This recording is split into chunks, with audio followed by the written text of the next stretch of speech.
안녕하십니까. 2023년 6월 23일 최병무의 팩트 시작하겠습니다. 조금 전에 한국갤럽의 정기 여론조사가 발표가 됐는데 오늘이 23일이죠. 그러면 20일, 21일, 22일 이렇게 사흘간 조사한 겁니다. 정당 지지율을 보면 국민의힘이 35%, 민주당이 31%, 무당층이 29%, 정의당 4% 뭐 이런 순서인데 국민의힘이 일주일 전에 비해서 1%포인트 올랐고요. 민주당은 3%포인트 떨어졌습니다. 자, 그러면 지난 일주일간 무슨 일이 있었길래? 왜냐하면 일주일에 3%포인트 정도, 물론 뭐 오차범위일 수도 있는데 이게 추세로 보면 계속해서 민주당이 별로 힘을 못 쓰는 추세에서 거기서 또 3%포인트가 떨어졌다는 거거든요. 이렇게 되면 지난 일주일간에 무슨 일이 있었느냐 하는 부분에 대한 평가를 우리가 할 수 있을 것으로 보입니다. 그 다음에 또 4개 기관이 하는 뭐 NBS라는 거 있죠. 엠브레인 퍼블릭, K-스탯 리서치, 코리아 리서치, 한국 리서치. 이거는 19, 20, 21일, 그러니까 갤럽보다 하루 먼저 조사해서 발표한 건데 여기는 국민의힘이 35, 여기도 뭐 국민의힘 35는 똑같네요. 근데 민주당이 25%입니다. 그리고 정의당 5%, 태도 유보라는 게 이제 없다, 모름무응답 뭐 이런 것들인데 그게 32%. 이렇게 돼서 여기에 보면 국민의힘과 민주당 차이가 무려 10%포인트씩이나 차이가 난다. 여기는 2주마다 조사를 하는데 국민의힘은 2주 전보다 4%포인트 올랐고 민주당은 1%포인트 추가 하락을 했다. 그전에도 하락을 했는데 이번에 또 추가 하락을 했다. 그래서 이제 양당 간 지지율 격차가 2주 전에는 5%포인트였는데 이번에 10%포인트가 됐다. 그러면 지난 1, 2주일간 어떤 일이 있었길래 민주당이 이렇게 지지율이 계속 하락이 되냐. 이 두 가지는 다 면접조사입니다. 이렇게 하락을 하느냐. 왜냐하면 우리가 흔히 ARS 조사보다 면접조사가 뭐 응답률도 높고 신뢰도도 조금 높다. 뭐 이런데 이 두 조사 간에도 지금 차이가 굉장히 크죠. 갤럽 같은 경우는 양당 간 차이가 4%포인트. 그런데 이 NBS, 이 4개 기관 이 조사는 10%포인트 이렇게 차이가 납니다. 이 이유가 어디 있을까? 그거 제가 전문가들한테 좀 물어봤는데 이유는 뭐 대략 뭐 진보층이라고 하는 사람들의 응답률 뭐 이런 거하고 관련이 있지 않을까. 뭐 그런 정도로 그냥 그 사람들도 관측을 하더군요. 그러니까 요즘 진보층이라고 하는 사람들은 뭐 이렇게 여론조사에 적극적으로 응하지 않는다. 그래서 샤이 진보가 좀 있는 것 아니냐. 뭐 이런 분석을 하는 사람들이 조금 있습니다. 뭐 아주 많은 건 아니고. 그리고 반면에 또 갤럽과 이 4개 기관의 뭐 어떤 뭐라고 할까요?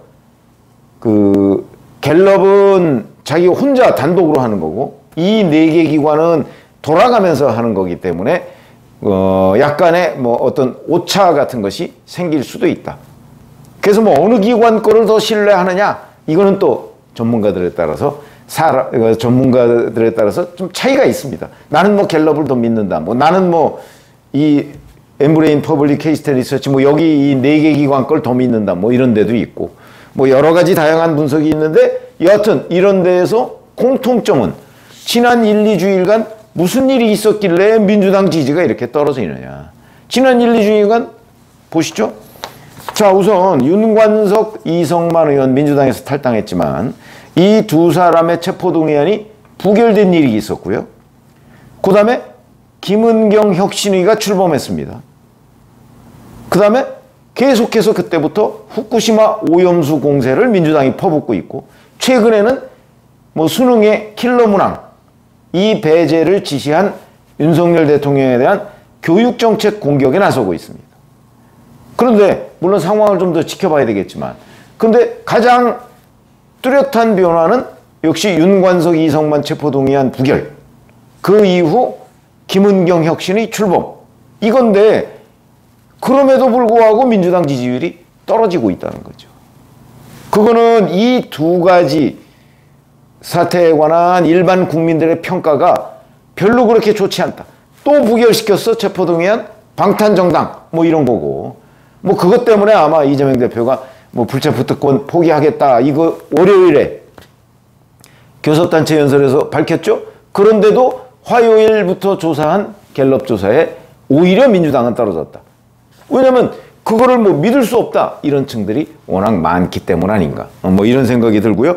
김은경 혁신위원회도 사실은 혁신위원장 내정이 되자마자 경향신문과 그 통화에서 돈봉투 의혹 이거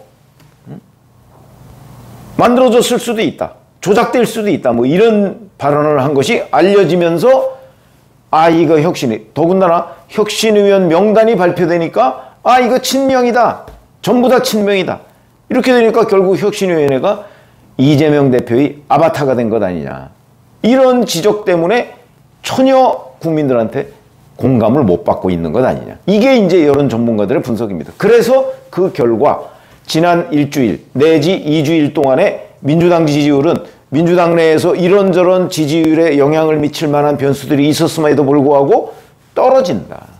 그러면 결국 민주당이 지난 1, 2주일간 한 일에 대한 국민들의 평가가 더 냉정해졌다, 싸늘하다, 이런 얘기가 되는 겁니다. 자, 그래서 이런 것들은 지금 현재 그 이재명 대표가 지휘하는 민주당이 뭔가 방향을 조금 잘못 잡고 있는 것 아니냐, 이런 이 결과를 놓고서 그렇게 평가할 수가 있겠다. 지금 민주당 지지율이 훨씬 1, 2주일 전보다 올라갔다라고 하는 데는 김어준 씨가 하는 여론조사 꽃 여기밖에 없습니다. 물론 민주당 지지자들이 다 여론조사 꽃이라고 하면 전부 다 거기 가서 응답하는지는 모르겠으나, 그러면 거기도 진보층의 응답이 과다 포집되겠죠. 그러나 그런지는 모르겠으나 여하튼 거기 외에 다른 여론조사 기관, 그리고 어찌 보면 그나마 보다 더 믿을만하다는 면접조사를 하고 있는 두 개의 기관, 이 두 개의 기관에서 지난 1, 2주일간 민주당 지지율이 떨어졌다는 걸 보면 결국 뭐 김은경 혁신위원회로 대변되는 민주당의 뭐 어떤 변화, 움직임, 이런 거에 대한 전 뭐 모든 평가가 다 나왔다 이렇게 생각은 안 하지만 그 1차적 평가가 국민들이 부정적이다. 이거 뭐 별거 아니다, 이 정도로 판단하고 있는 것이 아닌가. 이렇게 되면 이제 민주당으로서도 뭔가 지금 이 방향이 뭐 반드시 맞는 방향 내지는 국민들이 공감하는 방향은 아닌 듯하다 하는 것을 깨달아야 하는 시점이 아닌가, 뭐 이런 생각이 듭니다. 고맙습니다.